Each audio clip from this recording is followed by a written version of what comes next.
Olá, Luiz. Bom dia, querido. Tá Abre, desligado. abre.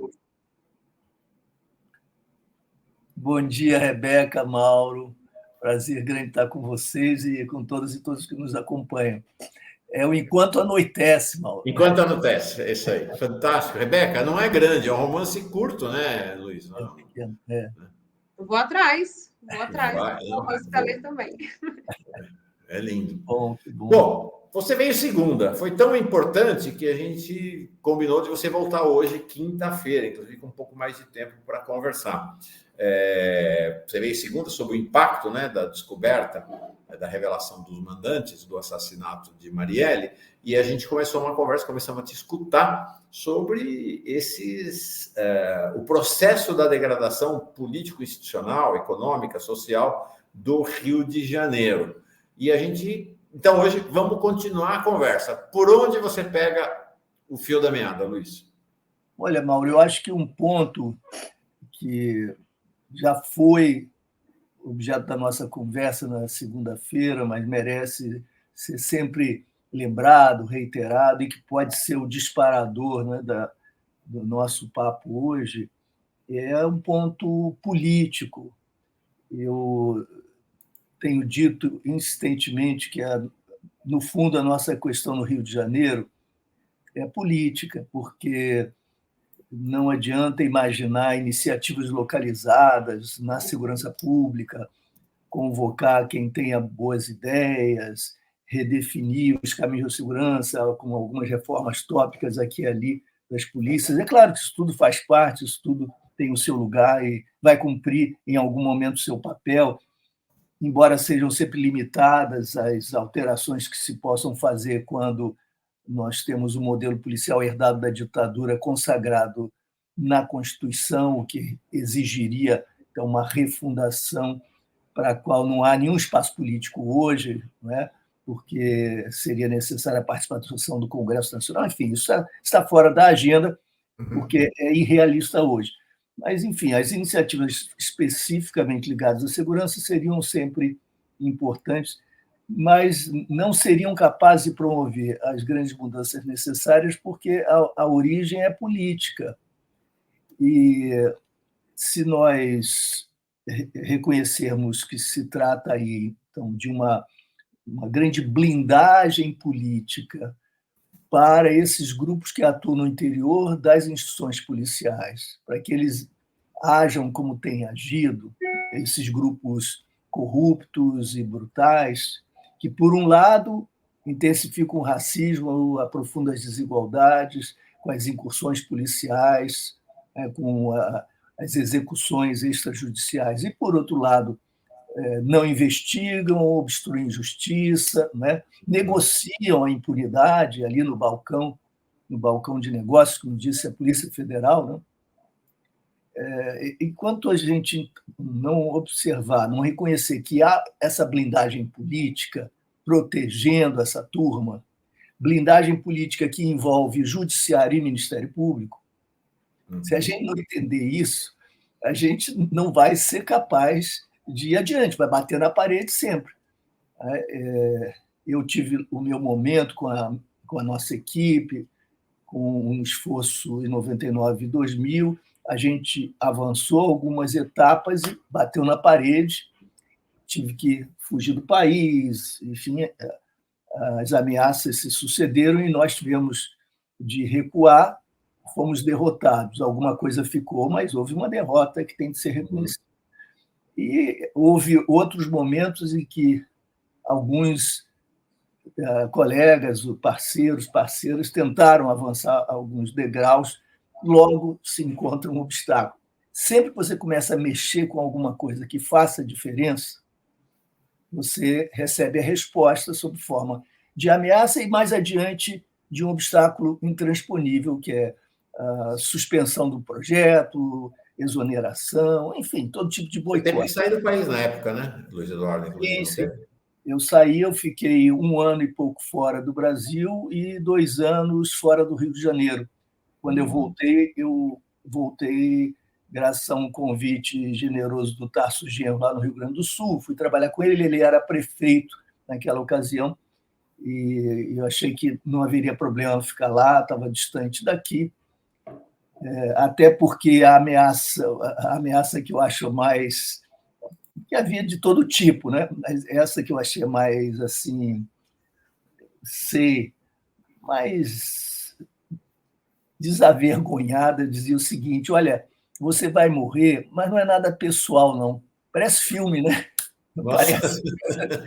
Não é nada... máfia, né? Máfia.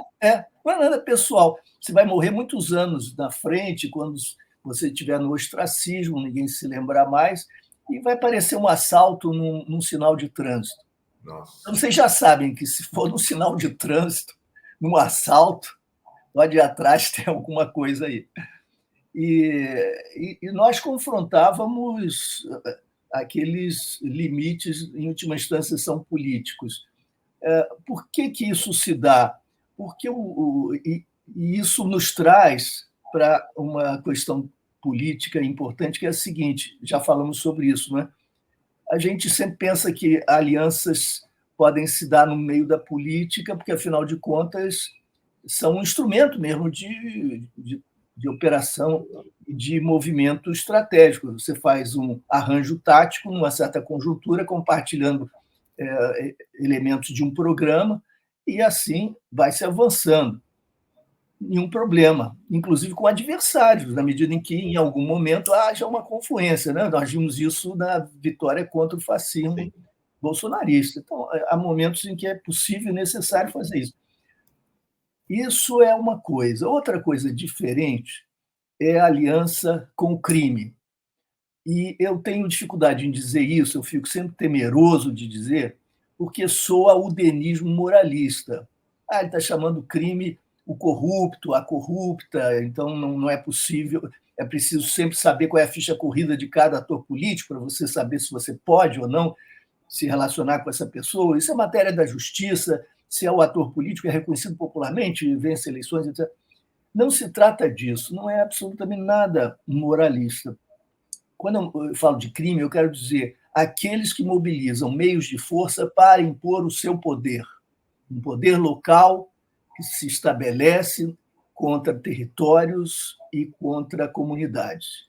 Se você for examinar essas tiranias locais, quase assim um baronato feudal, você vai verificar que elas têm um traço profundamente racista, porque se aplicam, sobretudo, contra negros, com muita violência, negros e negras, e contra pobres, e, portanto, tem um corte de classe. Mesmo que essas pessoas tenham uma extração de classe semelhante àquelas que serão submetidas à tirania, né? Essas pessoas que tiranizam populações, e como é que se dá a tiranização? Pela chantagem do tipo miliciano, impondo taxas a toda operação econômica, não é? É uma forma de extração sobre o valor, de apropriação do trabalho alheio, por meio de ameaças, chantagens, etc. Acesso à terra, transporte, tudo mais nós sabemos como operam as milícias, e cada vez mais o tráfico está copiando as milícias, o que resta de tráfico vai copiando as milícias, porque elas vão avançando, prosperando, desenvolvendo modelos de negócio, e esses grupos impedem o ingresso na política de jovens que cumpririam um papel importante de renovação. Eu tenho exemplos, um exemplo ainda está na minha memória recente, de um amigo meu da Baixada que queria se candidatar a vereador e foi ameaçado. O sujeito chega na padaria ao lado e diz: eu soube que você está com essa pretensão. Então, eu não acharia bom. Você está com uma família aí legal, tem bebê, não é? Ali morando ali não sei onde. Não acho bom isso, não. Sabe, coisas assim. Você já sabe quem é a pessoa, qual é o recado dado, e dessa maneira vai se impondo um filtro. Ninguém atravessa o filtro, não há pessoas corajosas que merecem toda a nossa admiração, que rompem esses filtros e até às vezes se elegem, são minoria. Chegam às vezes, excepcionalmente, até à prefeitura. Por exemplo, Lindbergh Faria rompeu lá em Nova Iguaçu o filtro e, com a força carismática que ele tem, chegou à prefeitura. Mas depois, para governar, você vai enfrentar toda a sorte de chantagem, cerco. Por quê? Porque esses grupos, eles não apenas chantageiam as populações locais, mas eles mobilizam força, armas, para servir a interesses que são também criminosos, mas que se mascaram sob a forma de empresas, de empreendedores na área de obras, de lixo, coleta de lixo, na área de saúde, serviços de saúde, clínicas particulares, o diabo, aí, transportes. Essas máfias não são apenas corruptas. Se fossem só corruptas, a justiça, mais cedo ou mais tarde, daria conta delas, etc. Não, elas mobilizam meios de força e, por isso, são aliadas de setores policiais que continuam atuando como policiais, mas prestam esses serviços, às vezes ao mesmo tempo, inclusive, porque são aliados, são parceiros, são coprotagonistas. É uma amálgama de poder recorrendo a meios de força. Se você, Mauro, se você, Rebeca, pensa, bom, eu vou me aliar a um grupo desse porque eu quero vencer a eleição municipal, ou quero, pelo menos, estar próximo do poder, então eu vou fechar os olhos, sabe? Vou engolir sapos com esse propósito. E aí o que você faz? Você endossa essa forma de poder. Você pensa que está se beneficiando e está usando como alavanca em benefício de um projeto popular, democrático, o poder que essas figuras exercem, mas elas que estão subordinando você, como fica claro ao longo da história, porque elas usam e cospem quando for necessário. E aqui no Rio de Janeiro se implantou uma cultura política, com exceção aí de alguns grupos que têm mantido um espírito crítico e que são desconsiderados, sempre desclassificados como sectários, fazem política estudantil, são puristas.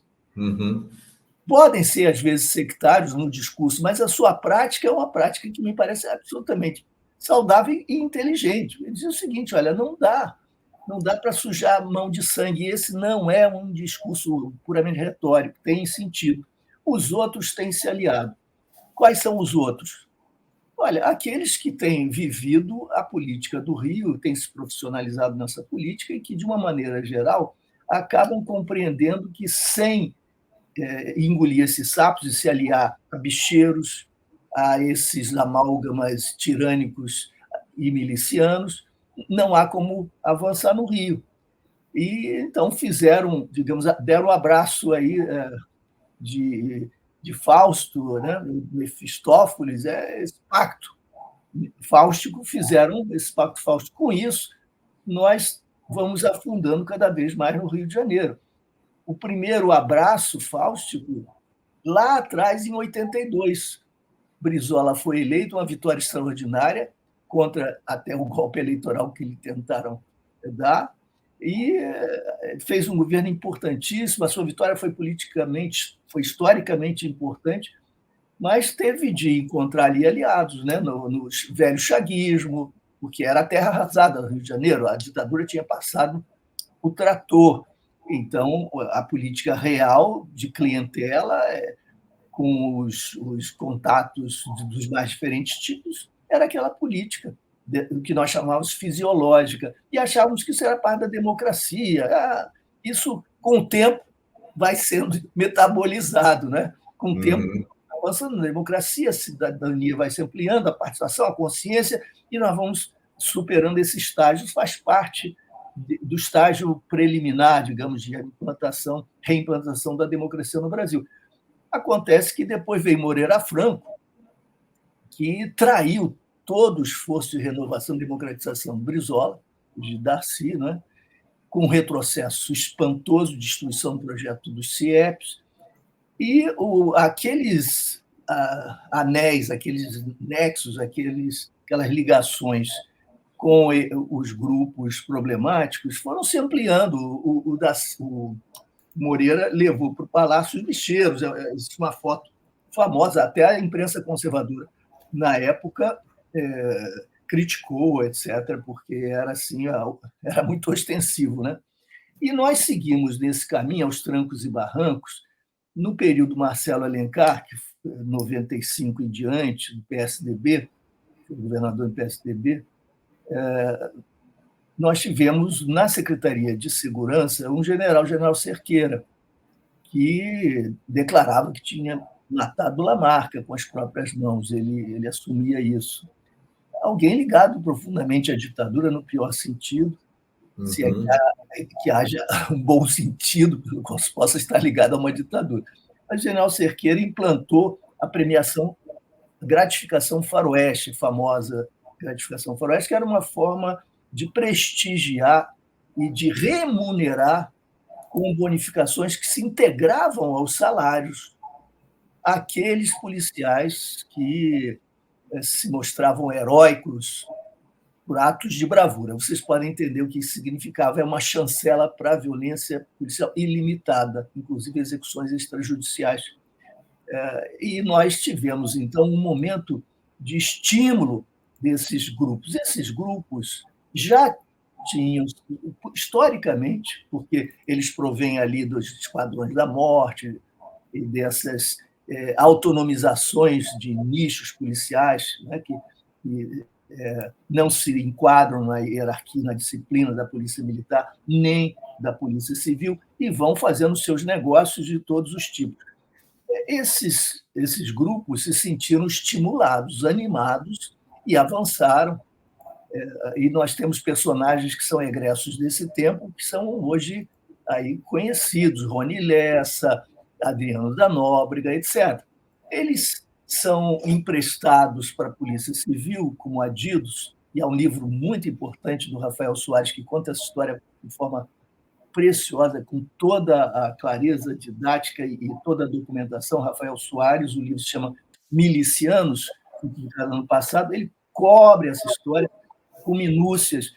Os policiais estimulados nessa direção continuaram atuando e cada vez com mais liberdade, cada vez com mais autonomia.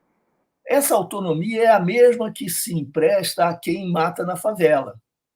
Isso que é importante entender, que essas questões são indissociáveis. Quem tem suporte para ir à favela nas operações e barbarizar, como eles dizem, são os mesmos que vão negociar também com seus supostos inimigos do tráfico, os arregos, que são os acordos econômicos financeiros, as participações nos lucros das próprias drogas, e que depois vão substituir ou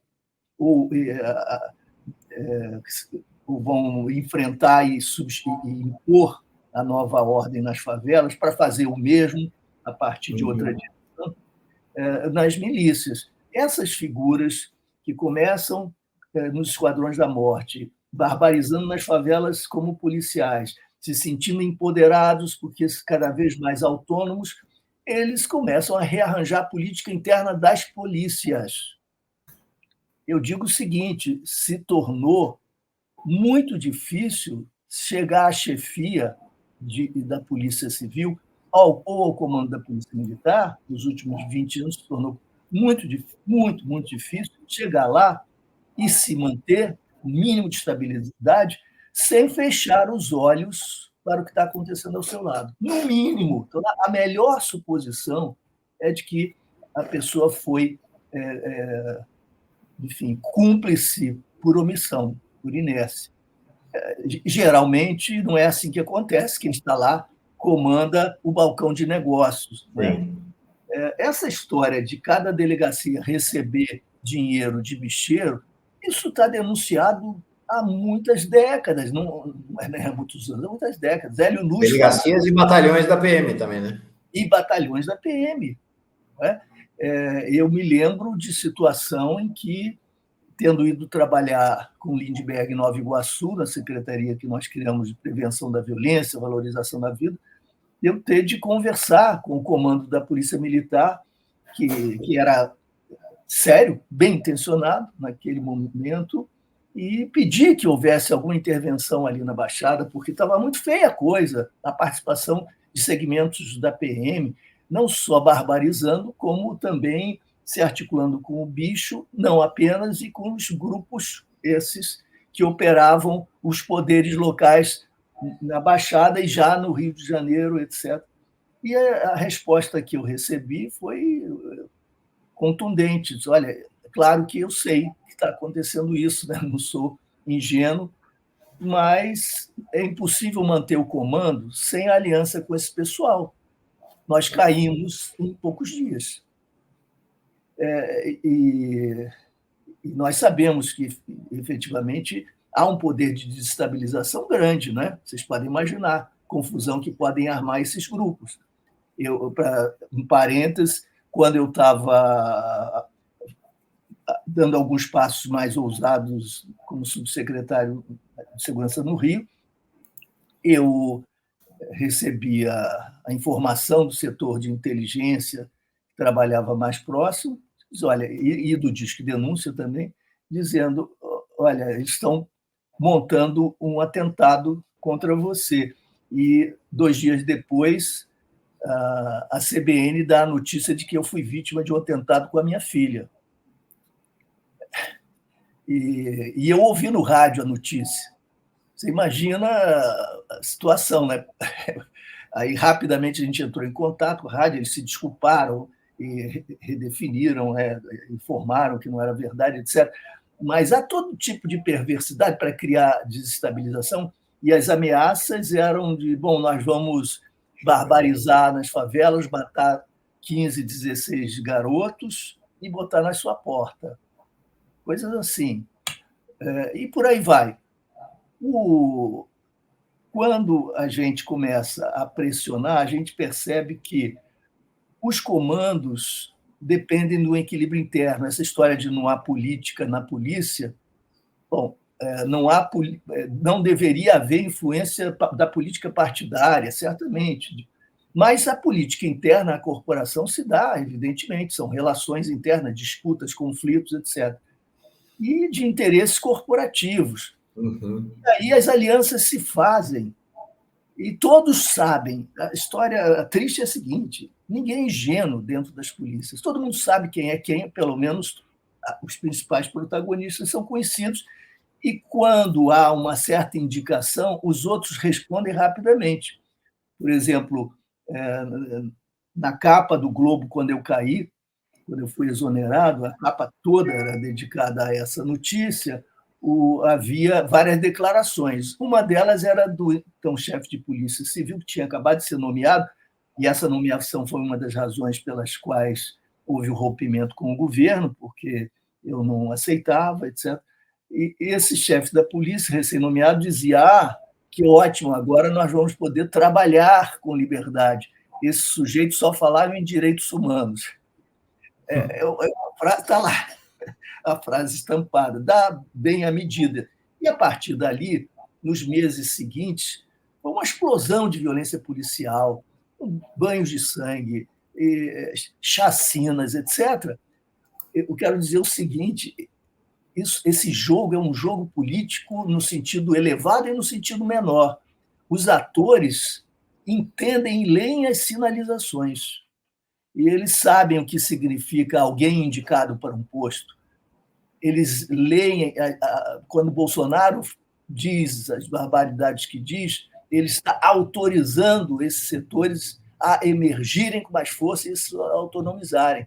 Os atores leem os sinais e respondem de acordo com as conjunturas. E se tornou muito, muito difícil. Aqui na imagem, assim, olha, do lado direito aqui. Deixa eu aumentar aqui. Esse é o Globo, a capa, manchete do Globo. E aí do lado direito, aqui embaixo, do lado direito. Isso aqui. O Luiz Eduardo criava muita instabilidade. O homem só falava de direitos humanos. Bom, Luiz Eduardo, o chefe de polícia que é nomeado pelo garotinho, né? Ele tinha acabado de ser nomeado há pouco tempo, e essa nomeação foi parte dessa nossa ruptura e que levou à minha exoneração, etc. Há situações que deixam muito claro o seguinte: chegar a comandar essa polícia, as duas polícias, é um empreendimento que envolve pactos fáusticos, envolve alianças. E fora das polícias, igualmente. E esses grupos políticos no interior das polícias, eles se movem se articulando com os grupos políticos que são sensíveis às suas pautas e que comungam interesses locais. Não há separação no estado do Rio de Janeiro entre política e polícia. há interpenetrações. E os jogos se dão em torno de projetos que acabam se impondo, porque, como os grupos esses que tiranizam localidades, não apenas agora no modelo miliciano, mas no modelo que é conhecido na Baixada Fluminense e estudado há tantos anos pelo professor José Cláudio Souza Alves, que é uma grande figura, é uma pessoa muito corajosa e muito lúcida, ele vem estudando isso na Baixada há décadas. Quando esses grupos vão se formando, eles criam um poder de veto e de chantagem poder que torna muito difícil, Mauro, qualquer liderança independente se afirmar. Poder de veto pode ser exercido, poder de chantagem, por minorias. Você não precisa ter as dezenas de milhares de policiais nesse processo. Se você tiver alguns milhares, você já tem condições de ameaçar e de chantagear. Diante da ameaça da chantagem, da possibilidade de desestabilizações, os grupos cedem, operam cedendo. Portanto, a ideia de aliança aqui na cultura política do Rio de Janeiro, que vem desde o processo de redemocratização, essa ideia democrática não se aplica. Para a gente mudar isso, Mauro, só com uma verdadeira revolução nos métodos de fazer política, e, portanto, uma revolução da consciência e da consciência popular. Uhum. O dia que a sociedade tiver essa consciência e impuser aos que pretendam representá-la um outro tipo de postura, nós começaremos a isolar esses atores e esses conglomerados, né? Essas configurações neofeudais. Sim. Deixa eu primeiro colocar uma imagem aqui, que essa é a foto do Moreira Franco. Vocês estão vendo esse homem de cabelo branco abraçando a cúpula do Jogo do Bicho. Ali é o Carlinhos Maracanã, um dos bicheiros mais poderosos da história do Rio, e aí outro que continua um poder na cúpula do Jogo do Bicho, atualmente, que é o Anísio Abraão. Inclusive, o sobrinho dele, Davi Abraão, mostramos isso aqui já, agora está na mídia toda aí, reportagem sobre isso. A gente mostrou isso logo na segunda-feira. O sobrinho dele, que assumiu o mandato parlamentar quando a Daniela do Vaguinho virou ministra, e aí quando ela voltou a ser deputada, ele deixou, ele vai assumir o mandato se o... Impressionante, né? Se o o Chiquinho Brazão for cassado, ele volta a assumir o mandato. E aí queria te fazer uma pergunta sobre isso, que é, como é que a gente está, de novo com pouco tempo, porque a conversa com você sempre vai muito longe, que é, como é que se dá essa articulação do bicho com as milícias? Porque parece que eles têm uma mesma característica, que é territorialidade. Diferentemente do tráfico lá atrás, o tráfico nunca precisou de território, né? Tem lá o ponto da favela e ele vai se distribuindo por todo canto. Milícia e bicho precisam do território. Como é que se dá essa articulação entre eles? Olha, as diversas modalidades do crime são modalidades econômicas, com sua dimensão política, de poder também, evidentemente, mas são econômicas. E o capital, esse capital sujo, mas qual não é, diria alguém, mas, enfim, esse capital muito de faceta muito peculiar, ele procura o lucro e ele vai se aplicar onde houver retorno, um retorno mais adequado, mais interessante. E, portanto, não há fronteiras e limites. A partir de um certo momento, o pessoal do bicho, que atua no bicho, mas atua em outras modalidades criminosas, estão vinculados a empreendimentos nos municípios, nas mais diversas áreas nas quais possa haver benefícios, né? Então, você pode ter as mais diversas áreas com penetração desses operadores, desses empreendedores e de seu capital. Eles descobriram as maquininhas, né, que se tornaram uma febre no Rio de Janeiro, uma maneira muito rápida de fazer muito dinheiro, dinheiro fácil. E o controle das maquininhas passou a ser chave. Por que o território para o bicho é importante?